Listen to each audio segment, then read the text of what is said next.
नमस्कार, मैं हूं मनोज माना। शुरू करेंगे सुपरफास्ट खबरों का। सीएम पुष्कर सिंह धामी ने दी रामनवमी की बधाई। एक्स पर ट्वीट कर दी रामनवमी की बधाई। कैची धाम में सीएम धामी ने की पूजा अर्चना, प्रदेशवासियों की सुख समृद्धि की कामना की। देहरादून में 19 अप्रैल को बदलेगा मौसम का मिजाज। तेज हवाएं और ओले गिरने के आसार। पर्वतीय इलाकों में तापमान में आई गिरावट। तेज हवा और ओले गिरने का अलर्ट जारी। उत्तराखंड में चुनाव आयोग का एक्शन जारी। अब तक जब्त हुए 22.54 करोड़ रुपए, 3 करोड़ से ज्यादा की पकड़ी गई शराब। चुनाव आयोग का अभी तक अभियान जारी। देहरादून में सीबीआई का छापा। केंद्रीय लोक निर्माण विभाग का सहायक अभियंता शिकंजे में आया। घूसखोर सहायक अभियंता 1 लाख की रिश्वत के साथ गिरफ्तार। देहरादून में लोकसभा चुनाव को लेकर पुलिस ने कसी कमर। एसएसपी के नेतृत्व में निकाला गया फ्लैग मार्च। दून पुलिस अर्धसैनिक बलों ने किया फ्लैग मार्च। निष्पक्ष होकर मताधिकार के लिए किया गया प्रोत्साहित। असामाजिक तत्वों पर रहेगी निगाहें। उत्तरकाशी में चारधाम यात्रा में तीर्थ यात्रियों में उत्साह। चारधाम यात्रा में पंजीकरण की रफ्तार दोगुनी हुई है। 2 दिन में आंकड़ा 5 लाख के पार पहुंचा है। 2024 चारधाम यात्रा की तैयारियां हुई तेज। देहरादून में कैची धाम में सीएम ने किया पूजन। प्रदेशवासियों की सुख समृद्धि की मनोकामना की। हल्द्वानी में आयोजित रोड शो में हुए शामिल।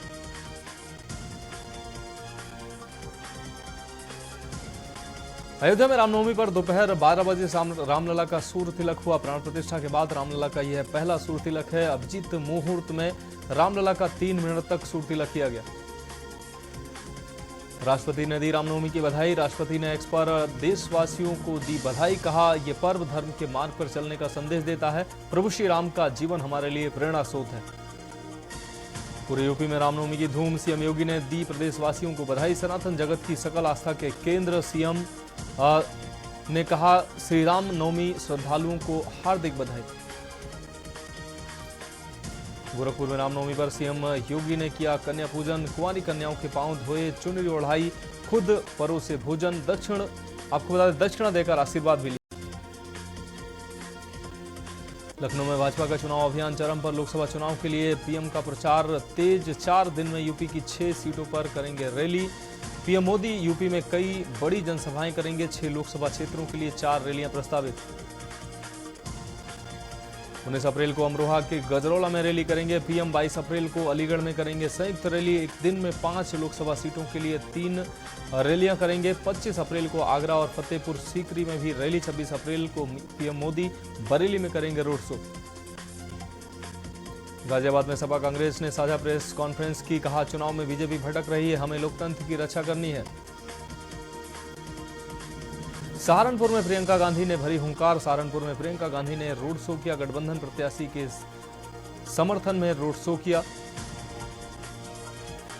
बुलंदशहर में लोकसभा चुनाव के लिए भाजपा का प्रचार तेज। 18-19 अप्रैल को सीएम योगी करेंगे जनसभा। 18 अप्रैल को गौतम बुद्ध नगर में करेंगे जनसभा। 19 अप्रैल को बुलंदशहर में सीएम की विशाल जनसभा।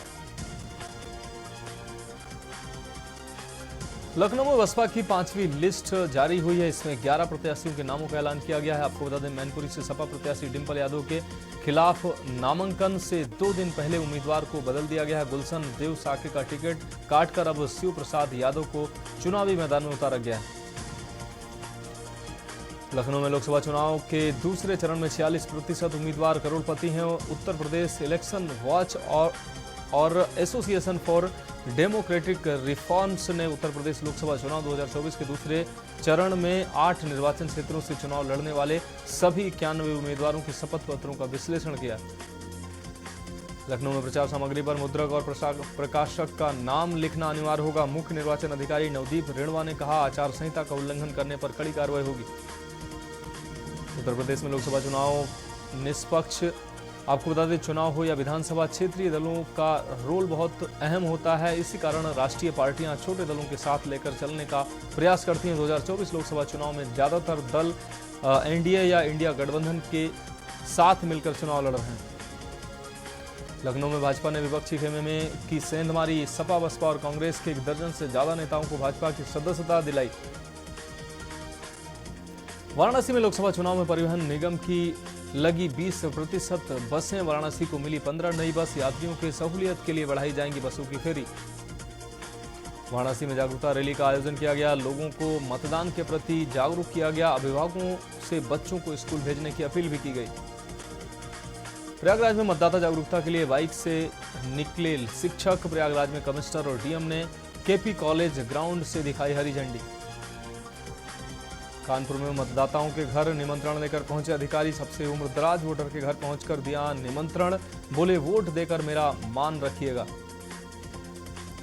कानपुर में दिव्यांग मतदाताओं का सम्मेलन आयोजित। ब्रेल वैलेट के साथ ही सक्षम ऐप और हेल्पलाइन नंबर की जानकारी दी गई। मतदान की शपथ भी दिलाई।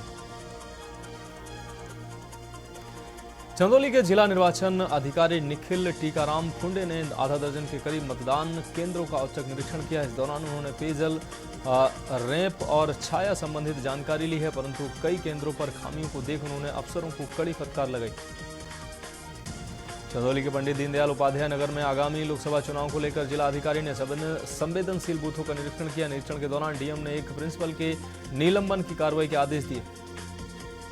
चित्रकूट में क्रिटिकल और असुरक्षित बूथों पर दोबारा दौरा करें सेक्टर मजिस्ट्रेट। चित्रकूट में डीएम ने बैठक में अहम निर्देश दिए। कहा कि मतदान केंद्रों पर सभी व्यवस्थाएं कराएं दुरुस्त। और यह विधानसभा में भाजपा के बूथ अध्यक्षों का हुआ सम्मेलन। बूथ सम्मेलन में विधानसभा प्रभारी महेंद्र मिश्रा ने कहा कि सभी लोगों को घर घर सभी मतदाताओं से संपर्क करना और देश के यशस्वी प्रधानमंत्री मोदी की राम राम सभी को कहना है।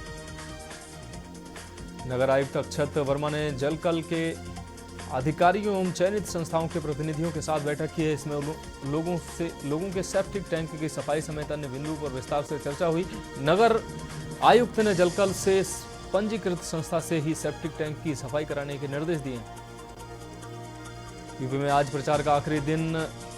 शाम को थमा प्रचार। 8 सीटों का प्रचार अब थमा है। 19 अप्रैल को होगी फर्स्ट फेज की वोटिंग। बंद हुआ प्रचार का शोर। कानपुर में सपा के संस्थापक सदस्य विजय सचान भाजपा में शामिल हुए हैं। कांग्रेस के पीसीसी सदस्य गणेश दीक्षित ने भी पार्टी छोड़ी है। क्षेत्रीय अध्यक्ष और सांसद ने पार्टी की सदस्यता दिलाई। प्रयागराज में चुनाव प्रचार में पिछड़ने के बाद अब इंडी गठबंधन पूर्वांचल यूपी में सक्रिय होने जा रहा है। अखिलेश यादव और राहुल गांधी की संयुक्त रैली में विपक्षी गठबंधन माहौल बनाने की कोशिश करेगा। प्रदेश में एक तरफ जहां एनडीए की ताबड़तोड़ सभाएं व रैलियां शुरू हो रही हैं, वहीं इंडी गठबंधन भी इसकी तैयारियों में तेजी से लगा हुआ है। आगरा में सुरक्षित सीट से बसपा प्रत्याशी पूजा अमरोही और फतेहपुर सीकरी सीट से बसपा प्रत्याशी रामनिवास शर्मा ने नामांकन पत्र जमा किया। आदर्श समाज पार्टी के चंद्रपाल सहित निर्दलीय प्रत्याशियों ने नामांकन पत्र जमा किए। लखनऊ में भाजपा ने लोकसभा चुनाव के प्रत्याशियों की 12वीं लिस्ट जारी की। इसमें यूपी के 2 सीटों पर प्रत्याशियों का ऐलान किया गया। फिरोजाबाद के विश्वदेव सिंह और देवरिया से शशांक मणि त्रिपाठी को टिकट दिया है। दोनों लोकसभा सीटों पर भाजपा ने मौजूदा सांसद चंद्रसेन सिंह और रमापति राम त्रिपाठी का टिकट काटा है। अलीगढ़ में शुरू हुई ईवीएम कमीशनिंग। अलीगढ़ में दूसरे चरण में लोकसभा के मतदान होंगे। आपको बता दें 26 अप्रैल को मतदान की प्रक्रिया पूरी होगी, जिसके लिए जिला स्तर पर तैयारियां शुरू कर दी गई। मऊ में लोकसभा चुनाव को देखते हुए निकाला गया मशाल जुलूस। स्वीप कार्यक्रम के तहत मतदान प्रतिशत बढ़ाने का प्रयास किया जा रहा है। बड़ी संख्या में सरकारी कर्मचारी शामिल हुए इसमें। कानपुर में रामनवमी को लेकर तैयारियां पूरी हो गई हैं। पुलिस की ओर से सभी चाक-चौबंद व्यवस्थाएं। आपको बता दें सभी व्यवस्थाओं के साथ कानपुर में रामनवमी मनाई गई। कानपुर पुलिस कमिश्नरेट के आला अधिकारियों ने शहर के सभी आयोजकों के साथ शोभा यात्रा भी निकाली और रूटों का निरीक्षण किया। शहर में भव्य रामनवमी मनाई गई। यूपीएससी परीक्षा में आजमगढ़ के हार्दिक चंदेल का चयन। दिल्ली में एसडीएम पद पर तैनात हार्दिक बोले जनता के लिए कुछ करने के लिए सिविल सेवा अच्छा प्लेटफॉर्म। मुरादाबाद में 2 महिलाओं को बलात्कार की तहरीर देना महंगा पड़ा। झूठी सूचना पर पुलिस ने 151 में किया चालान। दोनों महिलाओं का किया गया चालान। आपसी विवाद में बलात्कार की झूठी तहरीर देने आई थी महिलाएं। अमरोहा में लोकसभा चुनाव को लेकर प्रचार प्रसार तेज। अमरोहा में एक के बाद एक बड़े नेताओं के दौरे। 21 अप्रैल को बसपा सुप्रीमो भी पहुंचेंगी अमरोहा, करेंगी जनसभा। पीलीभीत में किसान की बेटी प्रियंका यादव बनी आईएएस। 385 रैंक हासिल कर बनी आईएएस। पहली बार में ही क्वालिफाई की मेंस की परीक्षा। राजीव कॉलोनी के रहने वाली हैं प्रियंका यादव। बुलंदशहर में झोपड़ी में रहने वाला पवन बना अधिकारी। 239वीं रैंक हासिल की। यूपीएससी में पाई सफलता। पवन कुमार को तीसरे प्रयास में मिली कामयाबी। पवन की सफलता से परिवार में खुशी का माहौल। यूपीएससी यानी कि संघ लोक सेवा आयोग की परीक्षा में वाराणसी और बीएचयू समेत कुल 8 मेधावियों के सिलेक्शन हुए। इसमें 8 लड़कियां भी शामिल हैं।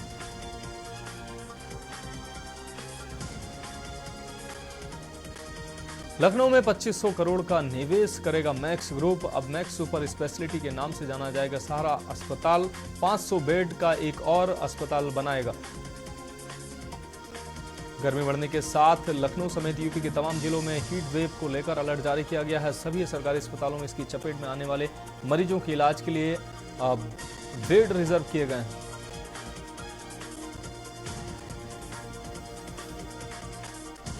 लखनऊ में यात्रियों की भीड़ को देखते हुए स्पेशल ट्रेनें चलाने की बात सामने आई है। रेलवे ने जारी किया शेड्यूल। 30 जून तक 14 स्पेशल ट्रेनें चलाई जाएंगी। वाराणसी में घाट संध्या में नृत्य प्रस्तुति से आपको बता दें मंत्रमुग्ध हुए दर्शक। अलंकृता ने आई गिरी नंदनी गीत से बांधा समा। माता के जयघोष से गूंजा घाट।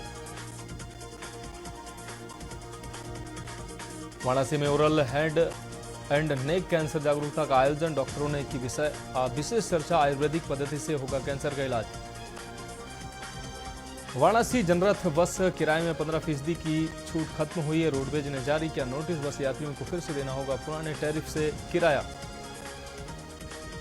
कानपुर में प्रदूषण के कारण टीबी मरीजों की संख्या बढ़ी। अस्पताल में सांस फूलने और खांसी में खून आने की शिकायत लेकर आ रहे मरीज।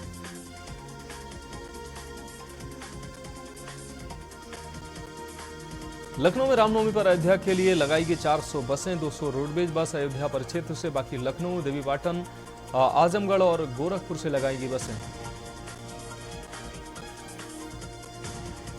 मेरठ में सरधना में क्षत्रिय राजपूतों की महापंचायत में लोगों की उमड़ी भारी भीड़। सरधना के खेड़ा गांव में आयोजित हुई पंचायत में क्षत्रिय समाज ने दिखाई एकजुटता।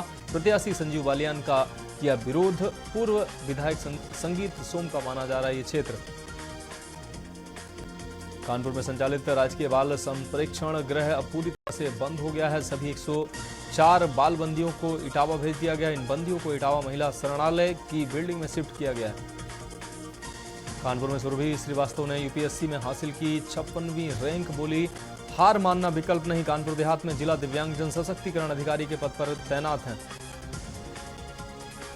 लखनऊ में पीएससी में पुलिस कर्मियों का गुंडा रूप देखने को मिला है। मामूली कहासुनी में युवक को बंधक बनाकर पीटा है। पिटाई के बाद युवक के बाल काटे। दोषी पुलिस कर्मियों पर हल्की धाराओं में केस दर्ज हुआ है। गिरफ्तारी करने के बजाय पुलिस ने शांति भंग में चालान किया। आगरा यूनिवर्सिटी से संतुष्ट नहीं राज्यपाल आनंदीबेन पटेल। बोली टीम में कोऑर्डिनेशन की कमी। एसएसआर तैयार करने में सभी करें सहयोग। औरैया में मर्यादा पुरुषोत्तम भगवान श्री राम का भक्ति उल्लास स्कूलों में भी देखने को मिला है। रामनवमी के अवसर पर विद्यालय परिसर भगवान श्री राम की भक्तिमय भजन और संगीत से गूंज उठा। गूंज रहे संगीत, भजन संगीत और बच्चों की मधुर आवाजें वातावरण को भक्तिमय बना रही थी। लखनऊ में ठाकुरगंज में हुई जमकर मारपीट करते दबंगों का सीसीटीवी आया सामने। पीड़ित परिवार ने ठाकुरगंज थाने में दी तहरीर। आरोपी साजिद और आरिफ के खिलाफ तहरीर दी गई है। महिलाओं के साथ मारपीट की और लूट की तहरीर दी गई है। पीड़ित ने पुलिस पर कार्रवाई न करने का लगाया आरोप। काशी में श्री राम नवमी की धूम। मां जगदम्बा और भगवान राम के मंदिरों में भक्तों और वृद्धि महिलाओं का तांता लगा दिखाई दिया। वाराणसी में रामनवमी पर भजन गायन कार्यक्रम भी आयोजित किया गया। प्रयागराज में यूपी बोर्ड की हाई स्कूल व इंटरमीडिएट की परीक्षा का रिजल्ट तैयार हो चुका है। अब सिर्फ रिजल्ट घोषित करने की तैयारी की जा रही है। रिजल्ट 23 अप्रैल के पहले कभी भी घोषित किया जा सकता है। सिर्फ रिजल्ट घोषित करने की तारीख पर अंतिम मुहर लगनी बाकी है। मथुरा श्री कृष्ण जन्मभूमि और शाही ईदगाह विवाद मामले में इलाहाबाद हाईकोर्ट में सुनवाई। शाही ईदगाह मामले में 22 अप्रैल को होगी सुनवाई। हिंदू पक्ष के वकीलों ने कोर्ट में कहा शाही ईदगाह की जमीन मंदिर ट्रस्ट को दी जाए। प्रयागराज में रामनवमी पर जारी हुआ स्पेशल डाक कवर पर धनुष बाण के साथ श्री राम की तस्वीर। पोस्टमास्टर जनरल के यादव ने किया विमोचन। कानपुर में इलेक्ट्रॉनिक की दुकान में लगी आग लगने से लाखों का सामान जलकर राख हुआ। फायर ब्रिगेड की 5 गाड़ियों ने मौके पर पहुंचकर आग बुझाया। फतेहपुर में बेकाबू कार अनियंत्रित होकर तांगे से टकराई। कार में सवार 8 लोग गंभीर रूप से घायल हुए। पुलिस ने घायलों को जिला अस्पताल पहुंचाया। फतेहपुर मार्ग पर हुसैनगंज थाने के बाबूगंज के पास हुआ हादसा। गर्मी के दिनों में यात्रियों की बढ़ती संख्या को देखते हुए रेलवे की तरफ से 16 स्पेशल ट्रेनें चलाई जाएंगी। इसका शेड्यूल रेलवे ने जारी किया है। इस दौरान कुछ गाड़ियां सिर्फ एक बार जाएंगी तो कई ट्रेनें निर्धारित दिनों में ही चलेंगी।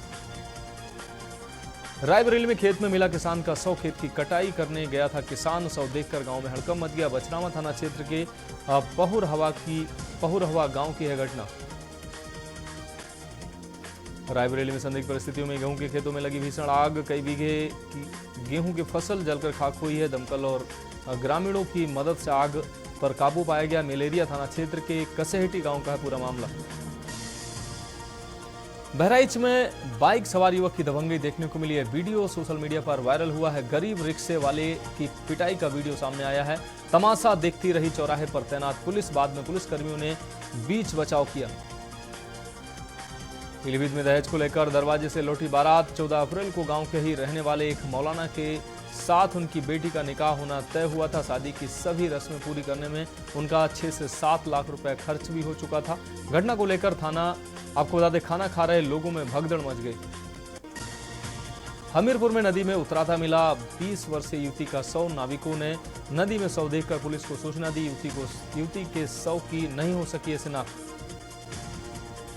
सीतापुर के थाना क्षेत्र के सैदापुर गांव में खाना बनाते समय चूल्हे से निकली चिंगारी के विकराल रूप धारण करने से बड़ी घटना हो गई। देखते ही देखते आग ने 11 घरों को जलाकर खाक कर दिया। इसके अलावा आग में नकदी, कपड़ा, ईंधन, राशन सहित लाखों का सामान जलकर खाक हो गया। वहीं सूचना के बाद मौके पर पहुंची फायर ब्रिगेड की टीम ने ग्रामीणों के साथ मिलकर कड़ी मशक्कत के बाद आग पर काबू पाया।